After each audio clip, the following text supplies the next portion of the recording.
Because when I played, I walked into the coach's office. I said, hey, can I try out? He said, sure, what position? I said, anything that has to do with scoring touchdowns. So he put me at tight end. I played wide receiver. And in that year, I kind of just blew up. All the schools, every college in the United States wanted me to play That first year? that first year. So you're just an athletic specimen. Hey, I guess that if that's what you want to call it. Welcome to the Opposite Ends Podcast.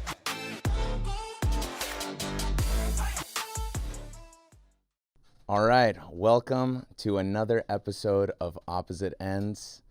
I'm here and joined. Wait. Let me back up because I'm twisting my words. I am joined here today with a legend, not just a legend, but a businessman, an actor, and more than that, a Super Bowl champion, Vernon Davis. Let me put the headphones on so I can hear you. How you doing today? Good, Joseph. How you doing? Dude, awesome. It's always great to see you. Oh man, good to see you as well. If you guys don't know yet, Vernon and I are we're represented by the same manager, acting manager, and we got connected and became pretty good friends. I feel like I know you pretty well now. Yeah, I feel like you're one of my little brothers. Yeah. Yeah, I like that. Yeah, you're my little brother. I'll be a little bro. Yeah. we had a couple good times, a few good stories now. So today I really wanted to break it down into 3 parts, right? So I wanted to talk about football, your entrepreneurship, and acting, Okay. right? So I mean, these are 3 big parts of your life, obviously, and but I want to know where'd you come from? Where did it all start? Yeah, I think so. I grew up in Washington D.C. I grew up in the house with my 6 siblings. My grandmother raised all of us, and I think just watching my grandmother put in so much work. I mean, she would work hours. I mean, for hours a day, and she never really complained. And throughout my life, I kind of just took that same formula, and everything that I do, I try to put that same energy into it. So when Just to work with. yeah, just to work. I mean, from football to basketball to acting to whatever it is that I want to pursue, I put that same energy in. Right. So what age were you when you started playing ball? I was, believe it or not, I didn't start playing football until 10th grade. Really? Yes. That's pretty late for like professional athletes, right? Yeah, it's pretty late.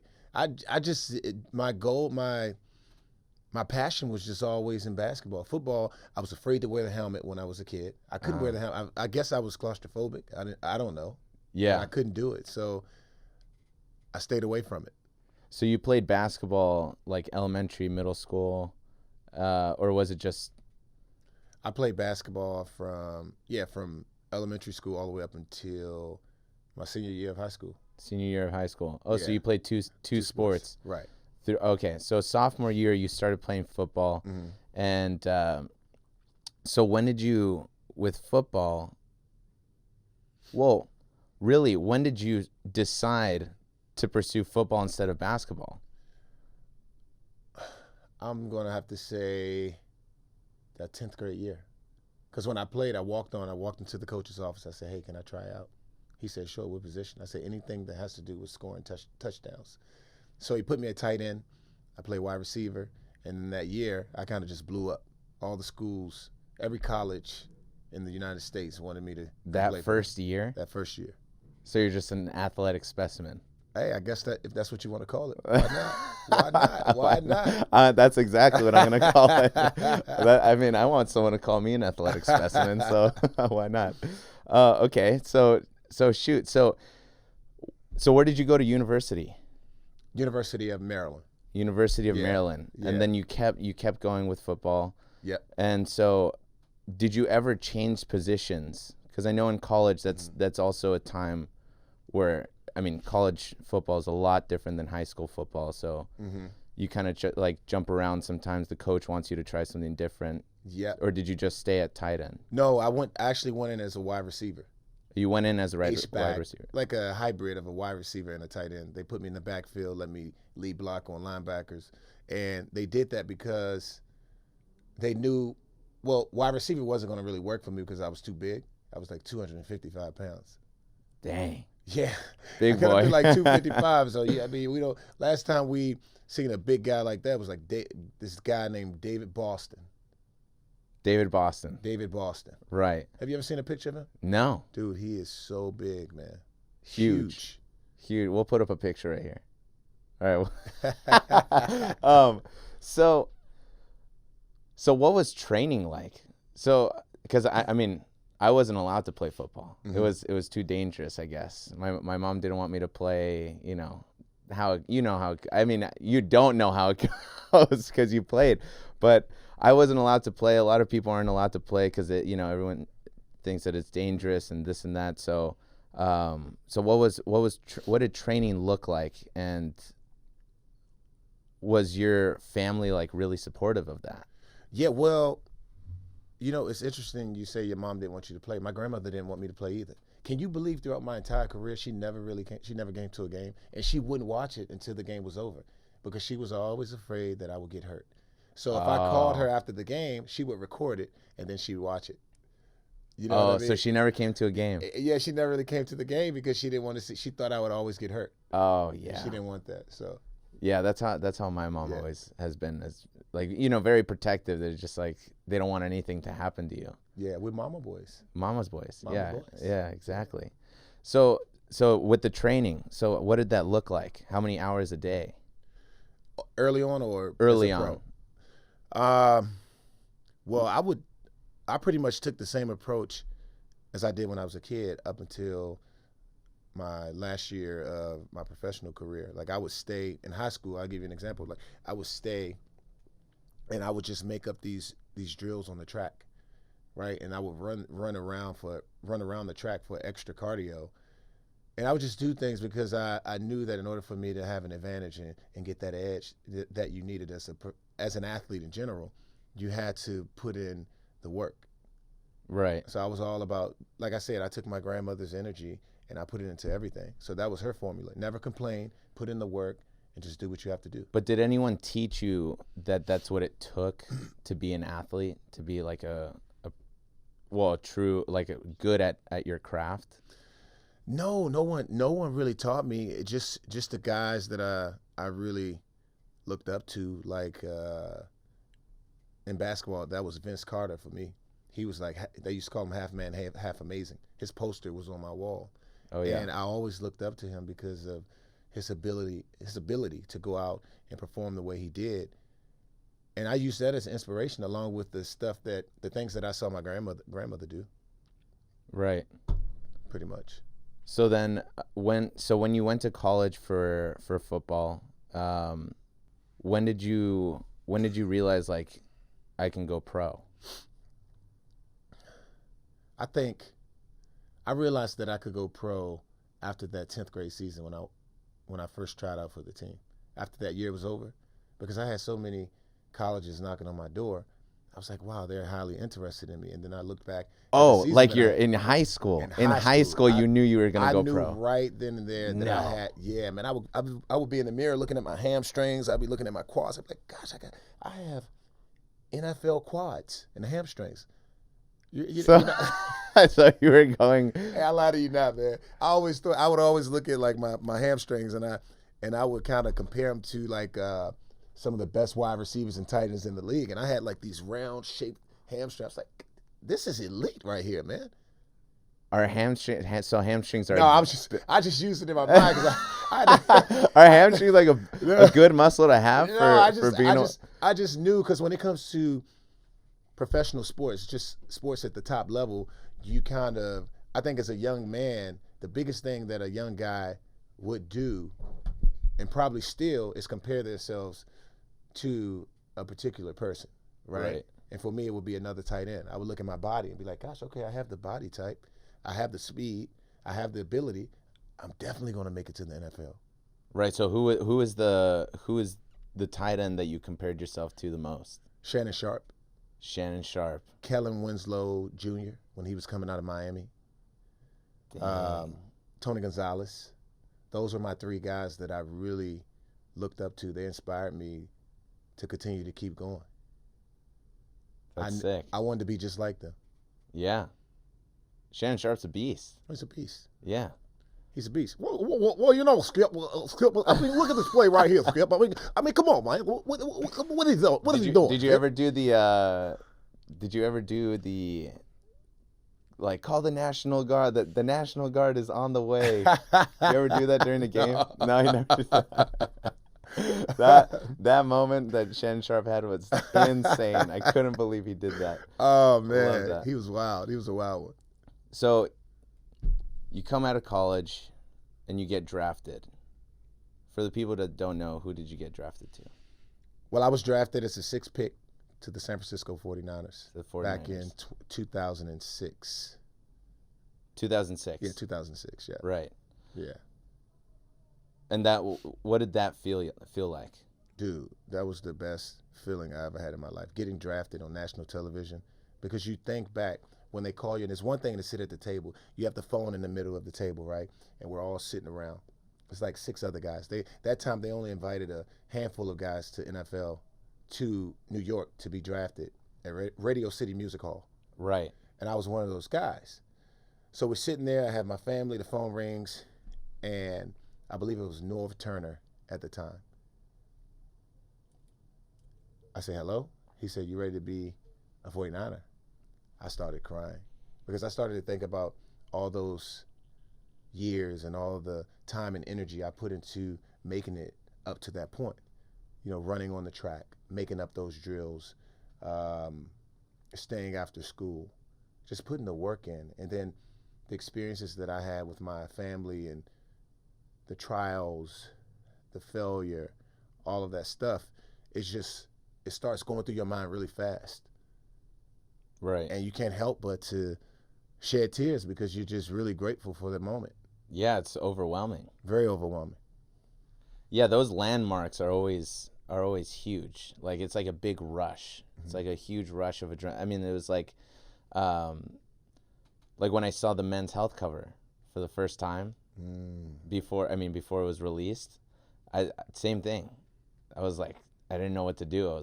I just started crying. I was like, man, all the time in the gym and like working hard and it's not over, but it's just a milestone. Yes. So where did your mind go to? Like, you get drafted.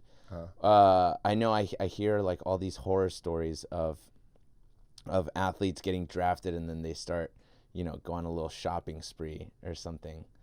But what was your mentality? Because I know, you were raised by your grandmother and you wanted to help the family and this and that. So the very first thing I did when I got money is I went to the shoe store because I've always been. There's nothing like having a fresh pair of kicks, right?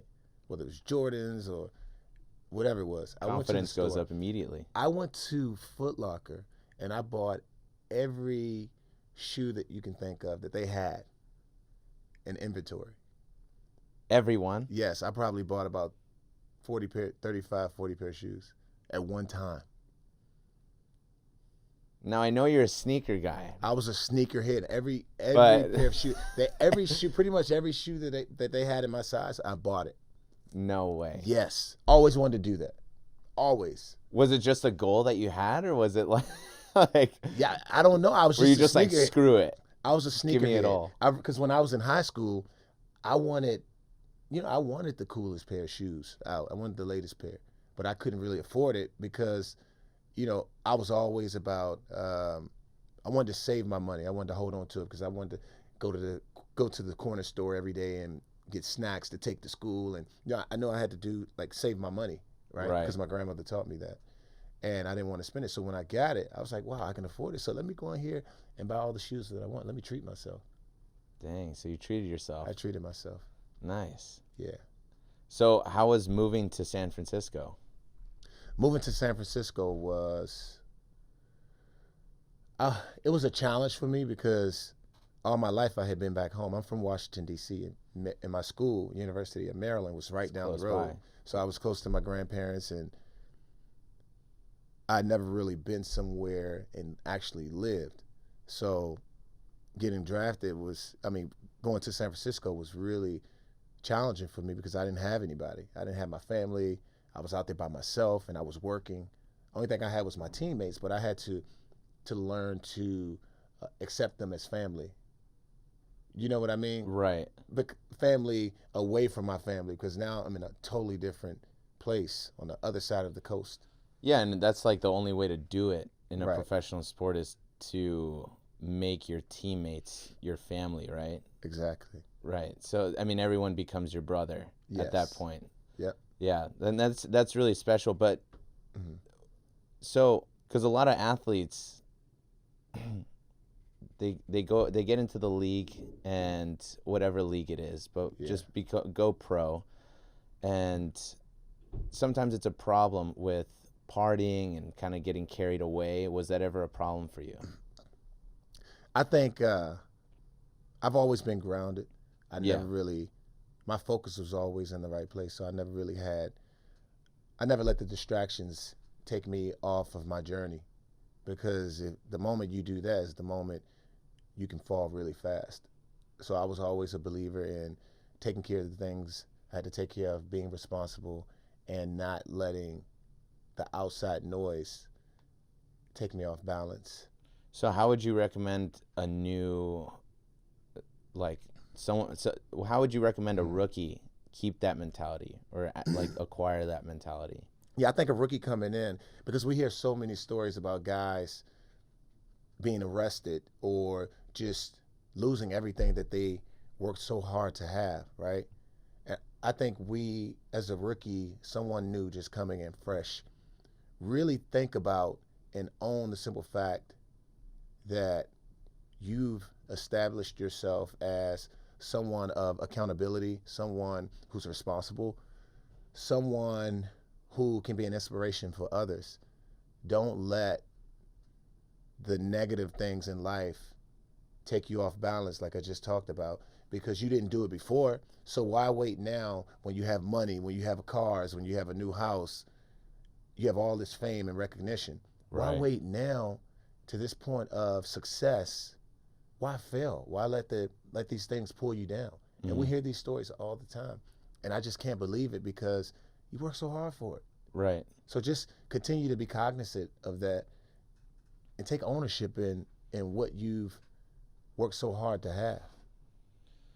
Yeah, we hear those stories so much of athletes getting in trouble and kind of going down the wrong path. But another story that I hear a lot from athletes is, well, not just athletes, but people that kind of come into wealth relatively quickly, whether it's landing that big movie that kind of just shoots them up into stardom, whether Yeah. it's getting drafted, becoming a pro athlete, and it just shoots them off.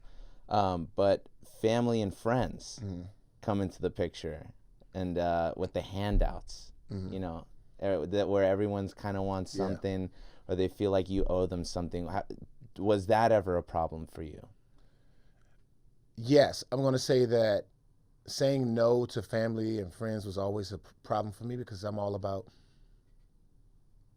putting smiles on everyone's face. Right. And it was hard for me to say no. I had to learn how to say no. And And you kind of want everyone to come up with you.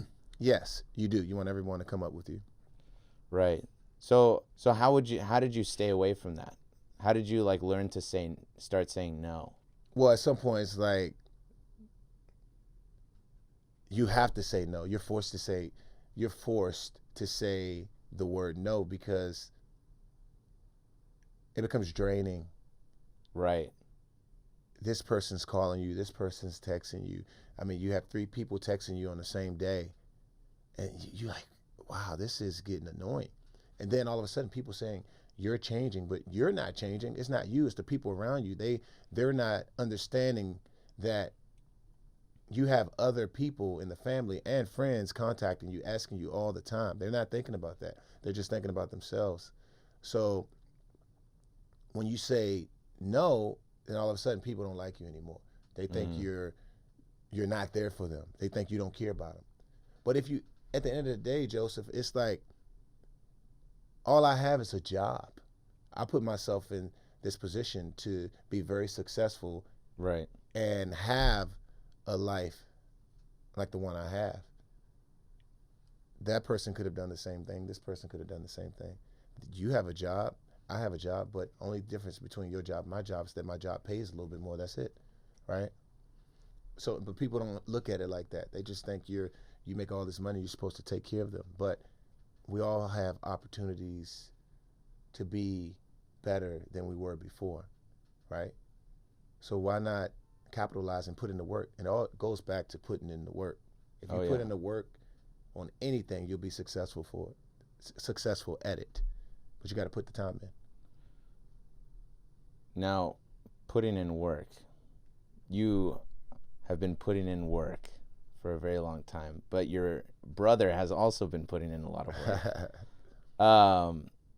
Your brother is older or younger than you? My brother's 4 years younger than me. He's 4 years younger than you. So how cool was it seeing him also get drafted? It was amazing seeing my brother get drafted because I used to wake up when I was in high school. I used to wake him up, and we would go to the local high school in my neighborhood, and I would make up these drills because my thing was I always believed and I knew and I had faith that I was going to make it at whatever sport I was playing, whether it was basketball or football. And I wanted him to have that same success. I wanted his dreams to be my dream. I wanted my dream to be his. And I felt like it was my responsibility to take his hand and show him what it takes to make it. And that's what I did. So when he got drafted, I was like, wow. I felt like his dad. I felt like his mentor. I felt like I was that person who really showed him the way, and he listened to me, and he paid attention to what I was doing, and all of a sudden he made it. Dang. Yeah, I'm sure that was a special moment. I know that was deep. Don't start crying, Joseph. I know, I'm going to start crying. Somebody get Joseph Let me some get my tissue. acting classes Somebody ready. get this guy some tissue, please. So now, well, what was it like, or what was the game changer when you won the Super Bowl? Like, what changed that season? Was it mentally, or did you train different? What really did it for you? I think that year in Denver, winning that Super Bowl 50, was, I think the pieces were already there. The pieces were there. And when you win a Super Bowl, wherever you win it at, or how it, wherever you win it, or how it happens, right? It's all a combination of like everything coming together over time, like the hard work and dedication that you put in. Nothing can really stop you. If you're the hardest working person in the room, you're going to get whatever it is that you're after. But it might not happen the way you expect it to, but it's going to happen in some form. You know what I mean?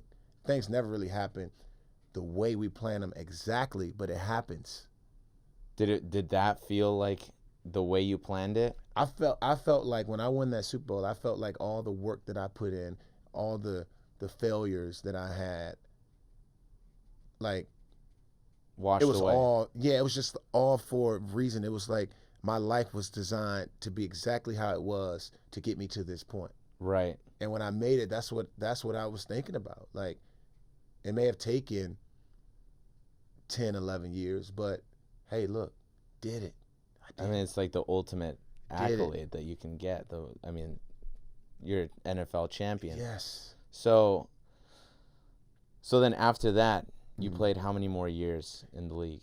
I played after winning the Super Bowl. I played 4 more years. Four more put years. me at 14 years. So when did you realize you wanted to just kind of step away?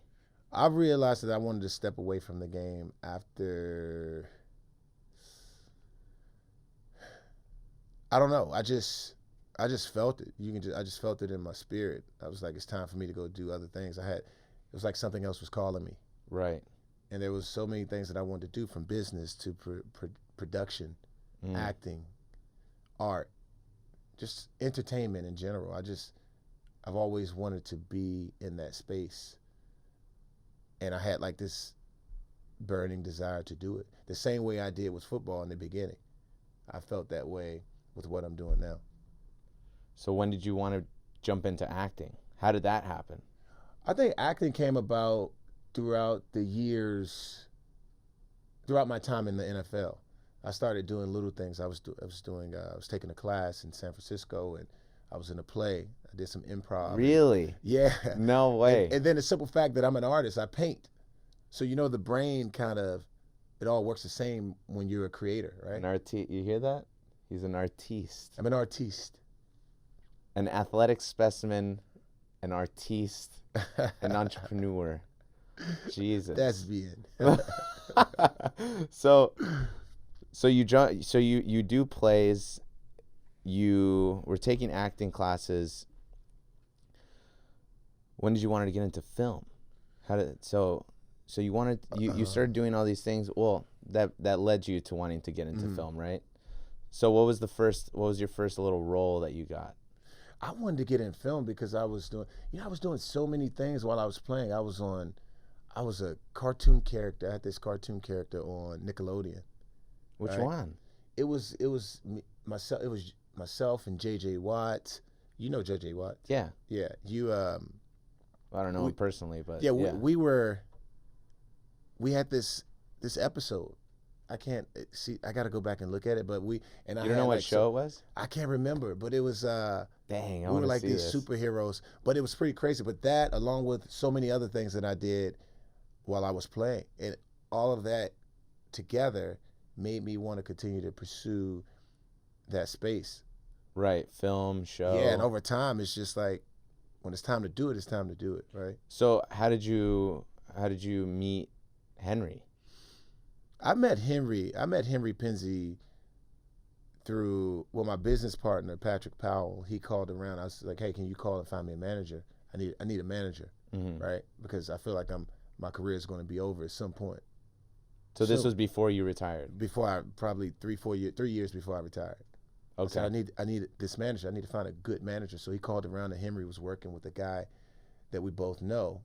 And then they separated. I ended up going with Henry, continuing to work with him. And then he told me he was working with Rob Gronkowski. And I was like, hold up, you work with Rob? That's crazy. I know Rob really well. I know his brother. His brother played with me in college. We were tight ends. We played together. Oh. Dan Gronkowski. So did you call the Gronkowskis and ask them about Well, when I it? saw them, we talked about it, and they knew, and I knew what Henry was doing for them, and it just all came about. Right. Life is all about having good people in your life and people that you can really work with and get to where you're trying to go, getting from A to B in the most comfortable, positive way, right? And I felt like he could be an added component to what I was trying to do. Yeah, never felt forced. Yeah. Yeah. So now you're acting. Now you're going for it. You did The Chariot, which is coming out April 17th. April 15th. 15th? Yeah, Chariot. I'm excited about that movie, man. That one's gonna be cool. I want everyone to see this character, the work that I put in on this guy, man. I put so much work in on this guy. I had an entire month to really give this character some identity. I watched movies like Edward Scissorhands, and I found different things about this character that could really make him tick. Let me ask you. So, describe this character. What's going on with this character? This character. So in Chariot, this character. When you watch this character, you can feel a little bit of Edward, the character that we see in Edward Scissorhands, right? You can see like the weirdness, the creepiness. You can see just a lot of sadness to him. This character's really messed up about his life. He don't know if his life is even going to get better. Like he's really, imagine someone who's away from his family. He'll never see him again. Maybe he lost his mom and dad. He's really artistic in his mind. So his mind's kind of like he has this weirdness, creepiness about him that people don't understand. He's very nice and gentle. He don't want to hurt anybody. Yeah. He just needs help, and he don't know how to ask for it. Right? He's really hurting inside. That's what we're gonna. That's what you looking like. Dang, that's messed up. This guy. He has girlfriend, woman issues. To put a little context, The Chariot is a sci-fi thriller about reincarnation. Yes. Deals with reincarnation. Yes. Very exciting. John Malkovich in there. Who else is in there? Gosh. You're in Rosa- there. I'm Rosa in there. Salazar. Salazar. Yes. Man, it's. I'm excited. I saw this guy on set. I had a little piece. Thomas I had Mann. Don't forget. Thomas I can't Mann. forget my guy Thomas Mann. I Thomas can't Mann. forget Thomas Mann. Wow, what a brilliant actor. I mean, working with him, I've had most of my scenes with him, and he was phenomenal, man. He's a stud. The way we played off each other. I mean, it's a dark comedy, sci-fi dark comedy. Oh, yeah. When you see us interacting together, yeah, it's going to be so. He was perfect for that part. Man, it's going to be amazing. He was perfect, man. The way he responds to me, like we found little things in there that we could use. Like he would do certain things, and it wasn't planned. It's never really planned. When you're acting, it's never planned. You act off of your. It's just Available impulse. stimulus. Yeah, Right. yeah. You just if he does something and you do something, you give him something back, right? Yeah. And we found so many different opportunities in there, which makes the film so much like intriguing. Yeah, you so much guys more made it intriguing. real. Like it's unbelievable, man. I can't wait for people to see this. Yeah, it'll be fun. So what other films are you? Oh, you just worked on one with Morgan Freeman, right? Oh man, I can't wait. Oh, I'm sorry, man. You just get me. I'm sorry. I like man. getting you riled up. I'm This is sorry, great. man. I love it. Oh my gosh, man. I just saw a promo video for this Morgan Freeman film, and dude, it gave me chills. I was looking at the character that I played, and I couldn't even believe it was me. I was like, is that me? Is that me playing that character? Wow. But you know when you did what, you really put your all into a film. When you leave that film and you have anxiety. I had anxiety after that film, man. Really? Yeah, I had to go talk to my therapist. Why is that? Because I couldn't sleep at night. I had my Because panic. you didn't know if you did well, or Well, what do you mean? Well, because I put everything into that character, man. I put like my soul into that character. Like, so you had like a residual effect from because I was like being in that I play a character. serial killer in that movie. Right. So you can imagine like all the stuff that was going through my mind that I used to play this character. I put it out there, and after getting done with that character, I was like I couldn't sleep. I was like I had this anxiety, man. I had panic. It's like my panic disorder was coming back, and I had to talk to my therapist. So I called her and told her what I was going through because, films like that, man. Like people don't understand, man. Like when I got pulled into this acting stuff.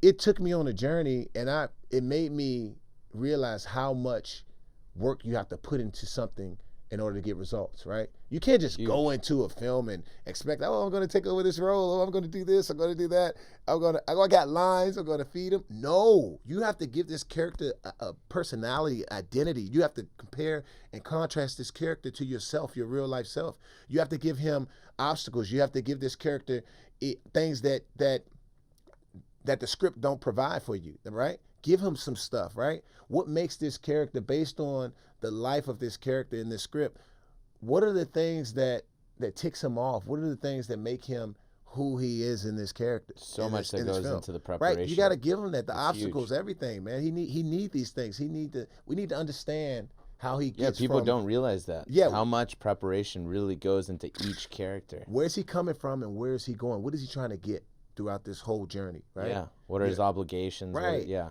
The overall goal, the overall objective, the scene objectives that you need to have, the beats and different beats and actions in this scene, right? What are you going after? The obstacles. What are you like? How does he feel? What is the emotional connection in this scene based on what he's trying to get, right?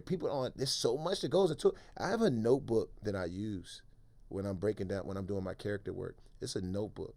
In my notebook, I keep a binder, and it's about this big. And I have my writings, like my backstories and stuff that I keep in this notebook. Yeah. With this character, because by the time I get to set, Joseph, it's like football to me. Every Sunday before I play the game, I made sure that I was so prepared. And film is the same way. That is the connection between film and sports, because when you go in front of that camera, you have to be full. You want to make sure that you're super prepared. It doesn't matter what the director tells you, right? You know that you can adjust. You go in, he might tell you you want something else. Oh no, give this character this, right? Yeah. It doesn't matter. You're already prepared for it, and you already know that you can give it to him, right? Oh yeah. Because you've already tried so many different ways to give this character life, right? You've done the reps. You made your choices, so you're ready to go. So now, going into your business life, you ventured out into a few different companies. You're part of Pathwater, part of Riff. What other companies are you part of? Pescavore is another one. Yeah, there's quite a few, but there's some. I definitely have some favorites. Territory Foods is one. They're pretty good. They use local chefs. These meals that you get from Territory. I don't know if you ever tried it. Have you ever tried Territory? No, I haven't. I'll have to send you something, man. It's so good. I mean, it's all about the What's going on here? He comes onto the podcast and he didn't bring me some samples. It's I'm so sorry, this Joseph. is ridiculous. Believe me, I'm so sorry. The buddy. treatment, the abuse. I'm so sorry. I'm so sorry, man. I apologize. Oh, but Territory is pretty cool because Yeah. of the flavors that they use in their meals is pretty tasty, man. Quite tasty. You have to try it and let me know what you think. Is it like a protein bar? Or? No, it's like meals. It's like they're meals. ready to go. Like they send it to you on dry ice. You pop them in the refrigerator, not frozen. Oh man, yeah, I gotta try that out. You can warm it up and ready to go. And they're constantly adding different options for you, like constantly. Like Right. there's so many different options. You won't get tired of the food. So what was your first like venture? What was the first business that you decided to get involved with? The very first thing I invested in Yeah, was probably Crave Jerky. Crave Jerky. You ever had Crave Jerky? I have not. You've had Crave Jerky?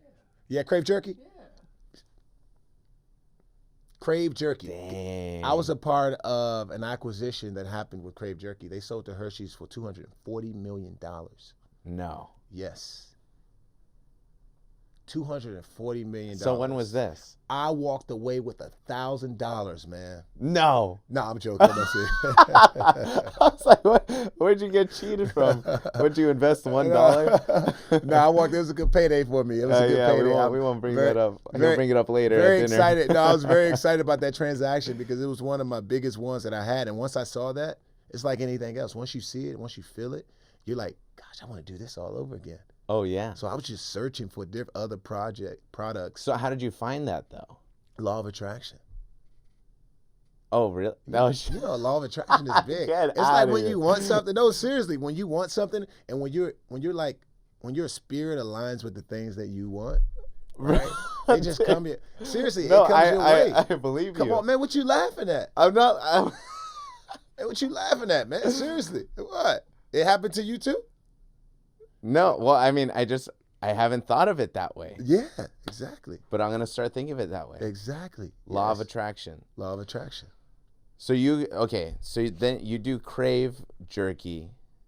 That goes, and then you're like you feel that hunger. So is this while you're in the league? Yeah, that's why I was in the league. Yeah, it all happens. And the crazy thing about it, like most investments take at least 8 to 10 years for you to see to be rewarded from your investment, right? 8 to 10 years? 8 to 10 years because you have to think like every startup that comes in, like a lot of people get small businesses and startups confused. They think they're the same thing, but they're not. Startups, they create something because they want to make an impact. They want to change the world. They want to change the way we think, right? That's the only reason why you should get involved with a startup, because you want to affect people in a way where this becomes a necessity. Right? You're changing the world. You're changing the game. And it takes time. You have to build something. You build this in a way where people can really understand the purpose behind this, why they need to have this in their life, right? And that takes a little bit of time. So anywhere from 8 to 10 years. And that's why most companies, they go into it. No company goes into anything with the intent to hold on to it forever. No, you go into it and you build it to sell it, right? That's why the first question you ask, mostly whenever you invest in something, what is your exit strategy?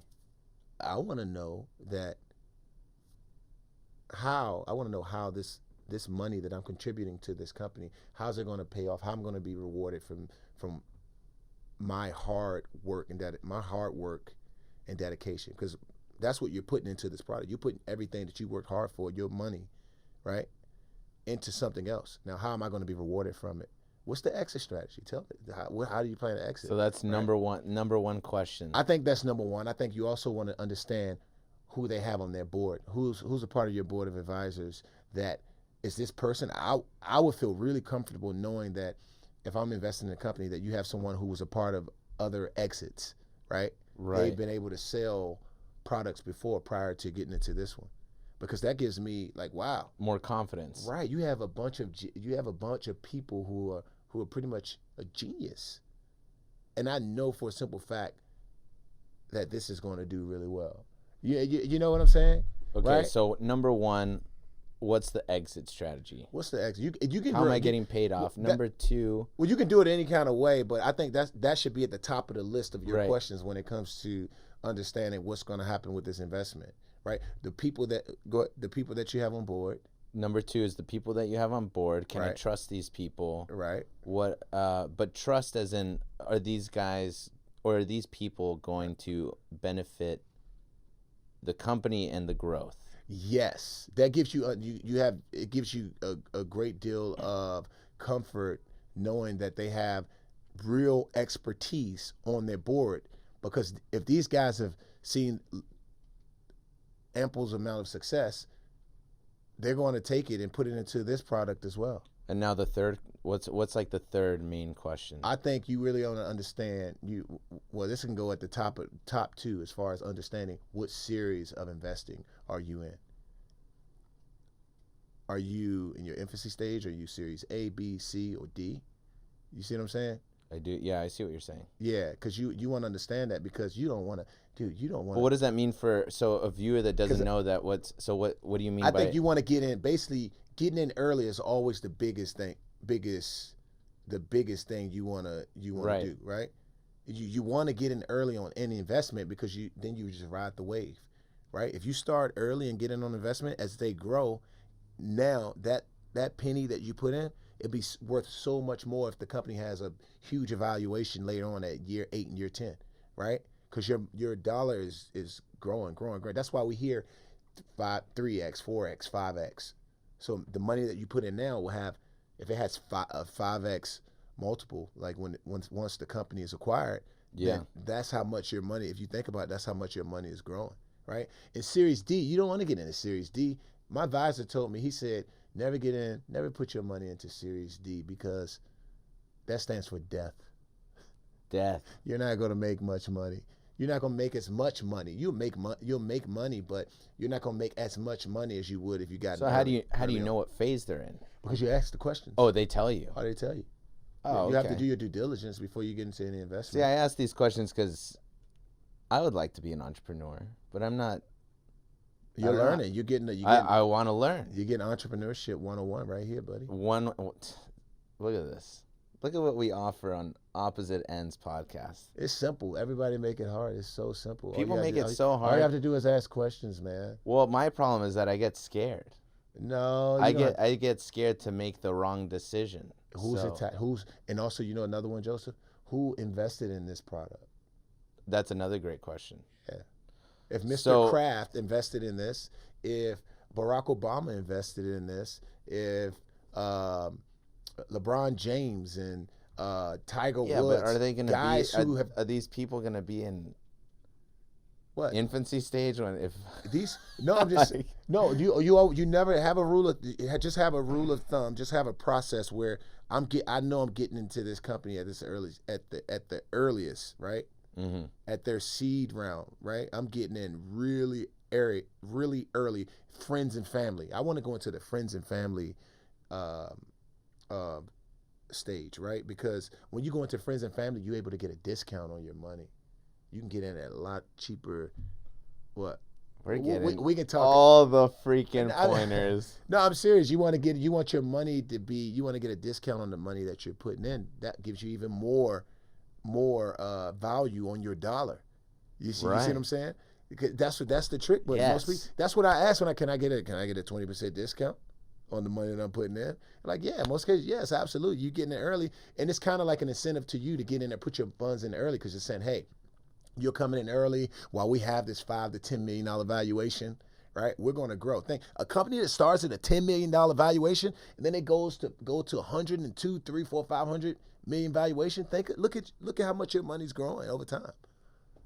That's how you do it, Joseph. Let's go. Let's go. Let's Just go. pay me Nice. to help you understand what's going on. Dang. Even though I know you already know. You're just joking with me. I know you know your stuff. I don't know my stuff. Yeah, yes, you do.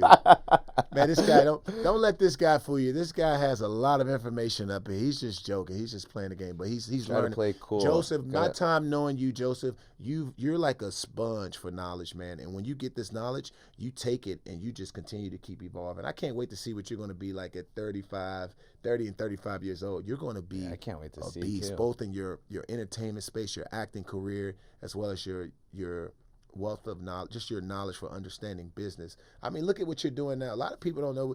I mean, did you let people know what you're doing now, dude? You're doing something that most people can't even fathom how to even get into the space. Did you let people know what you're doing? Like, this is your side job. I mean, is a hobby. aside from the articles that come out, I guess, but like, yeah, no one really knows What are I'm you doing, Joseph? What are you doing? Oh, What are you doing man, right see, now? You see how he turns it around on me? What are you doing He right now? turns Let it them know around, what son. are you doing right now, man? What am I doing right now? I am not dealing with. I have a few listings that I got going on, You see? selling properties. You know how many times people come to me saying they want to get into real estate, asking me like I'm a real estate connoisseur or a real estate aficionado. Well, you own real estate. Yes, but You're a real estate dude, investor. You're doing it at a level where people gotta go. You gotta take look. You have to take steps in order to get anywhere, and the steps that you take to do what you're doing right now, having listings. People are back here. They're stuck, man. This world is a big world. It's that we tough. live in. Yeah, it is It's very hard. tough. But you've done that while being an actor, while being an entertainer, while having your own podcast, and you're building impressive. That's why I said I can't wait to see you at 30 and 35, dude. You're crushing it. You Yeah, have my a thing is like, oh, is it too many things? Do I need to drop something? too you many know? things. Oh, but What? then I Ask think me how many things I've done. But then I think Joseph. like, okay, maybe it's uncomfortable right now. Ooh, but it's that uncomfortable space that's gonna, Ask me push if I to showed you grow. my resume right now, and you see everything that I'm doing and everything that I've done, and you tell me is it too much? You're right. I've done 26 projects in a year and a half. Dang. I can name them all for you right now. You know most of them because you know me. This guy was on Dancing with the Stars, by the way. And we'll cut it off right there. Keep the people guessing. Why you say it like that? Why you say you gonna cut it off like that? Because we got to keep the people Hopefully one day guessing. we'll see you on Dancing with the Well, Stars. hopefully, I hope Hopefully, so. I hope Yeah, we it'd can be get you on great. there. That'd be awesome, man. It's America's #1 show, right? Man, I would love to see you on there. You talk about dancing, so why not? You might as well go I on there. like dancing. Yeah, I dance. you'd be great for that show, man. I think I'd be pretty good too. I think you'd be pretty good for it. Another personality on I'm gonna have there. to talk to Dina Katz for you, man. Dina Katz. Yeah, she brings in all the talent. Dang, this is crazy, man. I feel like I'm about to explode with knowledge, dude. I'm so happy you came on this podcast.